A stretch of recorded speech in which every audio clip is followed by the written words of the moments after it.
दोस्तों स्वागत है आपका आज की बेहद बड़ी और महत्वपूर्ण खबरों में। दोस्तों आपको बता दें आज की बड़ी खबरों में, जी हां, सरकार का बड़ा फैसला कोरोना वायरस को लेकर। इसके अलावा आपको बता दें केंद्र सरकार की ओर से लॉकडाउन के समय में कुछ छूट दिया जा रहा है। कौन कौन सी दुकानें खुलेंगी, इसके अलावा आपको बता दें केंद्र सरकार की ओर से शराब और गुटखे पान मसाले को लेकर एक बहुत बड़ी खबर आ रही है। इसके अलावा आपको बता दें योगी सरकार ने लॉकडाउन हटाने को लेकर क्या कहा है, ये भी बताएंगे। इसके अलावा आपको बता दें डोनाल्ड ट्रंप ने एक ऐसी बात कही है जिसे लेकर चारों तरफ उनकी आलोचना हो रही है। इसके अलावा आपको बता दें कि पाकिस्तान के प्रधानमंत्री इमरान खान को लेकर भी बड़ी खबर आ रही है। इसके अलावा आपको बता दें कि पश्चिम बंगाल की मुख्यमंत्री ममता बनर्जी को लेकर भी बड़ी खबर आ रही है। जी हाँ, जानेंगे सभी खबरें विस्तार से। तो दोस्तों आज हम आपको इस वीडियो में इन्हीं सभी महत्वपूर्ण खबरों के बारे में बताने वाले हैं। वीडियो को ध्यान से आखिर तक देखते रहिए ताकि आपसे कोई भी जानकारी मिस ना हो। तो दोस्तों इस वीडियो में आगे बढ़ने से पहले इसे लाइक जरूर कर दीजिए। तो दोस्तों जान लेते हैं चीनी बीमारी की आज की ताज़ा अपडेट के बारे में। आपको बता दें भारत में संक्रमित मरीजों की संख्या लगातार बढ़ती जा रही है और यह संख्या 24,506 के ऊपर पहुंच चुकी है, जिनमें से 5,063 लोग ठीक होकर अपने घर जा चुके हैं और उनमें से 775 लोगों की मृत्यु हो चुकी है। इसी के साथ बढ़ते हैं इस वक्त की अगली बड़ी खबर की ओर। लॉकडाउन में शराब, तंबाकू, गुटखा की बिक्री पर बैन जारी, नहीं खुलेंगी ऐसी दुकानें। जी हां, लॉकडाउन के बीच कुछ छूट देते हुए केंद्र सरकार ने स्पष्ट कर दिया है कि ग्रामीण और शहरी क्षेत्रों में कुछ ही दुकानें खोलने की अनुमति दी गई है। गृह मंत्रालय ने यह भी बताया कि देश भर में शराब की दुकानें अगले आदेश तक बंद ही रहेंगी। इसके अलावा तंबाकू और गुटखा की बिक्री पर पहले की ही तरह बैन जारी रहेगा। यह भी बता दें कि कोरोना वायरस को ध्यान में रखते हुए कई राज्यों ने सार्वजनिक रूप से थूकने पर भी बैन लगा रखा है। 25 मार्च से शुरू हुए कोरोना वायरस लॉकडाउन को 1 महीने पूरा हो गया है। इसके साथ ही देश में शराब की बिक्री पर पूरी तरह से रोक जारी है। केंद्र और गृह मंत्रालय के दिशा निर्देश के मुताबिक शराब, गुटखा, तंबाकू की बिक्री पर पूर्ण रूप से प्रतिबंध रहेगा। चलिए बढ़ते हैं अगली खबर की तरफ। हार्ट के लिए खतरनाक है हाइड्रोक्सीक्लोरोक्विन दवा, एफडीए ने दी चेतावनी। जी हाँ, अमेरिका के खाद्य एवं औषधि प्रशासन ने मलेरिया के उपचार में काम आने वाली दवाई हाइड्रोक्सीक्लोरोक्विन के दुष्प्रभाव के बारे में चेतावनी दी है। दरअसल अमेरिकी राष्ट्रपति डोनाल्ड ट्रंप ने कहा था कि कोविड-19 के उपचार में यह दवा लाभदायक है। इस दवा के दुष्प्रभाव में हृदय गति से जुड़ी गंभीर एवं जानलेवा समस्या हो सकती है। एफडीए ने दवा सुरक्षा संवाद में कहा कि कोरोना वायरस के मरीजों के इलाज के लिए इस दवा के आपात स्थिति में इस्तेमाल की इजाज़त दी गई है। उसने कहा कि दवा संबंधी इन जोखिमों का उल्लेख पहले से ही है। हालांकि स्वास्थ्य देखभाल कर्मी करीब से देखें और मरीजों पर निगरानी रखें तो इसकी गंभीरता को कम किया जा सकता है। चलिए बढ़ते हैं अगली खबर की तरफ। दूसरे राज्यों में फंसे मजदूरों को घर लेकर आएगी मध्य प्रदेश सरकार। जी हाँ, देश भर में कोरोना की रोकथाम के लिए लॉकडाउन की अवधि को बढ़ाया गया है। इसी वजह से जो जहां है वहीं पर फंस गया है, वहीं अब दूसरे राज्यों में फंसे मध्य प्रदेश के लाखों मजदूरों को वापस लाने के लिए मुख्यमंत्री शिवराज सिंह चौहान बड़ा अभियान शुरू करने जा रहे हैं। मध्य प्रदेश के अन्य राज्यों में 1,10,000 से ज़्यादा मजदूर फंसे हैं। मुख्यमंत्री शिवराज सिंह चौहान ने इसके लिए गुजरात, महाराष्ट्र, राजस्थान और उत्तर प्रदेश के मुख्यमंत्रियों से चर्चा कर ली है। बता दें कि उन्होंने अफसरों को निर्देश दे दिया है कि सभी मजदूरों की घर वापसी का जल्द पुख्ता प्लान बनाकर दें। मजदूरों को लाने उनके परिजन को मध्य प्रदेश से जाने की अनुमति दी जाएगी।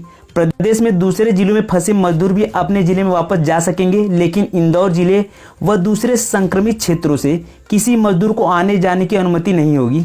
मध्य प्रदेश में फंसे दूसरे राज्य के मजदूरों को भी उनके प्रदेश जाने की अनुमति, इसके लिए वे अपने या सरकार के साधनों का उपयोग कर सकेंगे।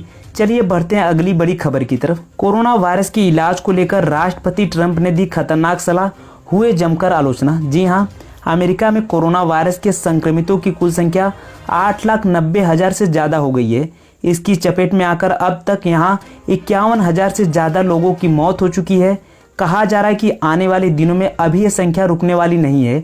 शुक्रवार को अमेरिका में संक्रमण के 21,579 नए मामले सामने आए और 1,130 लोगों की मौत हुई। चलिए बढ़ते हैं अगली खबर की तरफ।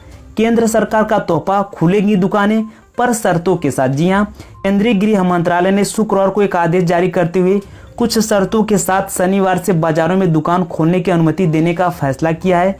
राष्ट्रीय कार्यकारी समिति के अध्यक्ष की हैसियत से जारी विज्ञप्ति में गृह सचिव ने कहा कि केंद्र सरकार के 15 अप्रैल के नोटिफिकेशन के क्रम में ही आपदा प्रबंधन कानून के तहत यह आदेश दिया जा रहा है।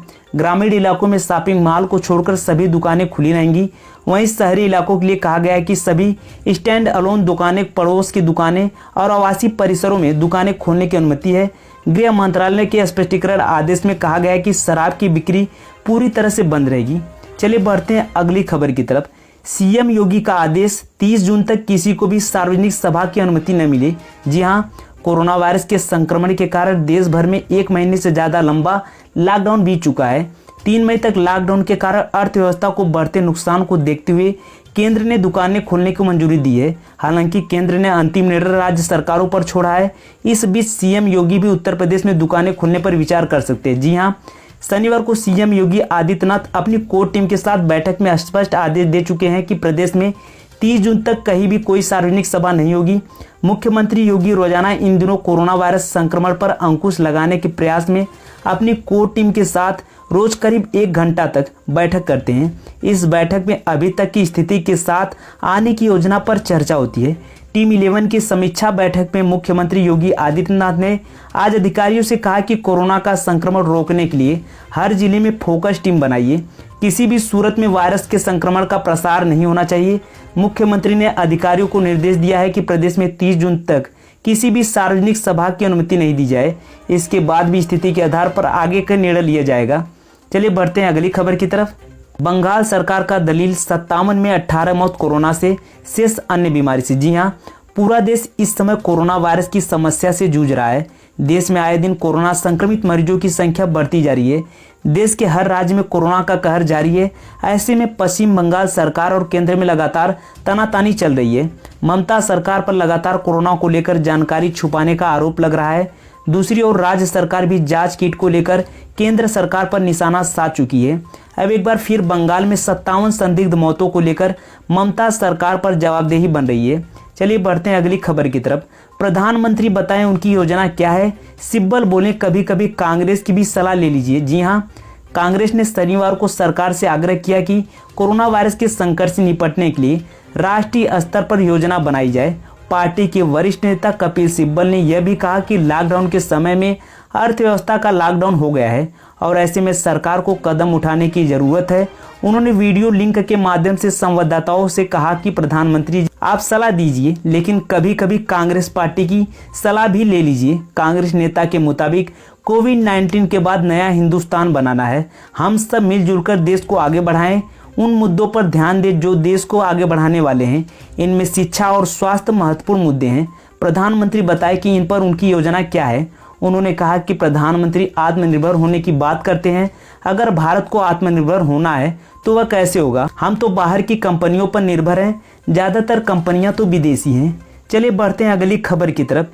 बिहार में दुकानों को खोलने का फैसला बैठक के बाद होगा। डीजीपी गुप्तेश्वर पांडे। जी हाँ, केंद्र सरकार की ओर से हॉट स्पॉट और कंटेनमेंट क्षेत्रों को छोड़कर अन्य स्थानों पर शर्तों के साथ दुकानें खोलने की छूट दे दी गई है। आदेश में कहा गया है कि नगर निगमों के दायरे और उसके पड़ोस में स्थित सभी एकल दुकानों को बंद के दौरान खोले जाने की अनुमति होगी। हालांकि बिहार में तेजी से बढ़ते कोरोना संक्रमण के मामलों के बीच दुकानों को खोलना राज्य सरकार और पुलिस प्रशासन के लिए बड़ी चुनौती है। इस पर बिहार के पुलिस महानिदेशक यानी कि डीजीपी गुप्तेश्वर पांडे का कहना है कि बैठक के बाद आगे का फैसला लिया जाएगा। चलिए बढ़ते हैं अगली खबर की तरफ। मायावती ने रोजेदारों से की ये बड़ी अपील। जी हाँ, बहुजन समाज पार्टी की राष्ट्रीय अध्यक्ष मायावती ने शुक्रवार को रोजेदारों को रमजान की शुभकामना दी और कहा कि कोरोना के प्रकोप के कारण रमजान की इबादतें घर में ही रहकर करें ताकि आप और आपके पड़ोसी दोनों ही इस वायरस से महफूज रहे। जी हाँ, मायावती ने अपने ट्वीट में कहा, वैसे तो नमाज, इफ्तार, तरावीह आदि साथ मिलजुल कर करने का अमल है, लेकिन कोरोना प्रकोप का तगाजा है कि ये इबादत घर में रहकर ही की जाए व लॉकडाउन नियमों का सख्ती से पालन किया जाए ताकि आप और आपके पड़ोसी दोनों ही कोरोना वायरस से महफूज रहें। चलिए बढ़ते हैं अगली खबर की तरफ। किसी भी देश से $1 की भी मदद नहीं मिली इमरान खान। जी हाँ, पाकिस्तान पहले से गंभीर आर्थिक संकट से जूझ रहा था। ऊपर से कोरोना वायरस की वैश्विक महामारी ने हालत और गंभीर कर दी है। शुक्रवार को प्रधानमंत्री इमरान खान ने कहा कि उन्हें अब तक किसी देश या वैश्विक संगठन से $1 की भी आर्थिक मदद नहीं मिली है। सोशल मीडिया के प्रभावी शख्सियतों और पत्रकारों के साथ बैठक के दौरान उन्होंने कहा कि कोरोना महामारी के बाद पैदा हुई हालात पाकिस्तान और पूरी दुनिया के लिए एक बड़ी इम्तिहान है।